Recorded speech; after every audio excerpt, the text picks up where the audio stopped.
As we were saying, South Africa's first quarter unemployment increased 0.1% on the previous quarter to 8.3 million employees, with gross earnings paid to employees during the quarter amounting to 347 billion.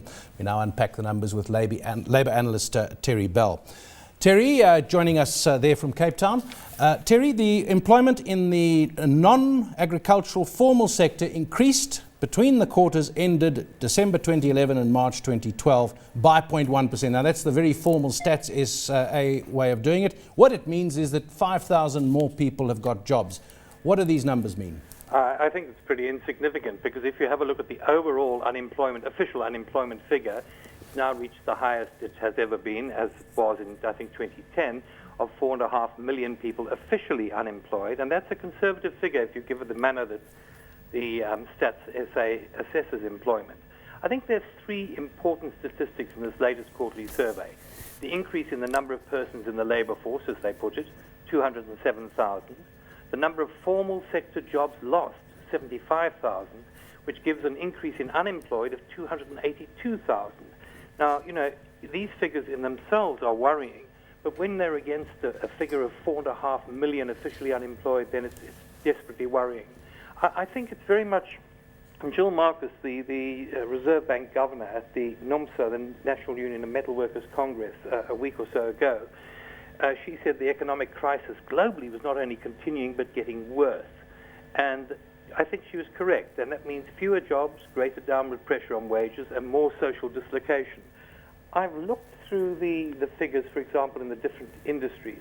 There's an increase given, for example, in mining, but that's before the latest crash in the platinum price and the retrenchments that are ongoing at the moment.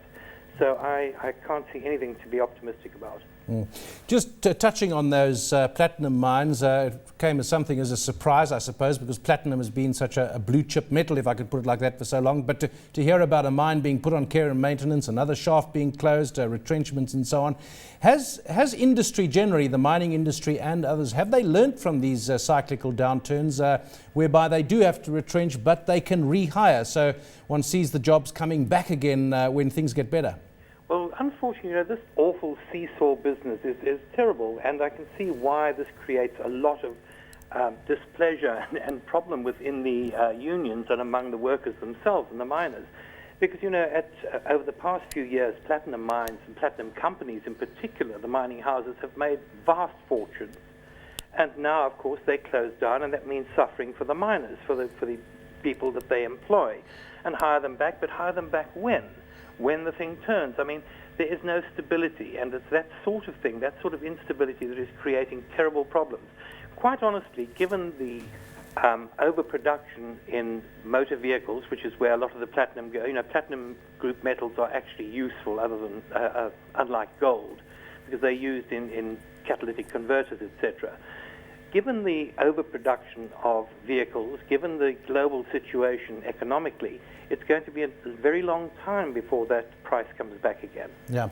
You mentioned the way they count the unemployed, and of course there are the people who ask for jobs, the people who've given up asking for jobs, the people who have never had a job and have never asked for jobs. How reliable are these stats, or perhaps not reliable, they may be reliable in their own terms, but how meaningful are they in telling us about joblessness? Well, I'm always a great cynic about stats, you know, that the great expression always, you know, about statistics being, you know, the worst of them all. I take them merely as a generalized guide, and they can be a generalized guide, and one has to look at the methodology employed. For example, if someone is selling a few oranges on a street corner and barely eking out enough to eat, let alone the family eat on the income, is that employment? It's actually registered as informal employment, and I don't think it is. I think that is the hidden unemployment. So we can look at these figures generally, but I mean, we don't even have to worry about being too specific. No, because when we have 4.5 million people without work, we got problems. Yeah.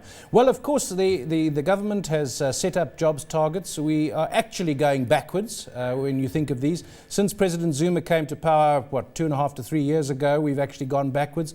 We would need to create hundreds of thousands of jobs just to get back to where we were, let alone meet the targets for 2014 and so on. Well, the point is that we'd have to, if you look at the number, because we have a very young population. If you look at the demographics, The majority of our population is under the age of 30, and many of them are under the age of 20. So what we're talking about is a huge number of people coming into the jobs market, often unskilled, ill-educated, coming into the jobs market every year in numbers up to 400 or 500,000. So we have a massive problem. And unless something's done about it, I mean, Zwelinzima Vavi of COSATU keeps going on about a ticking time bomb. I think he's very accurate.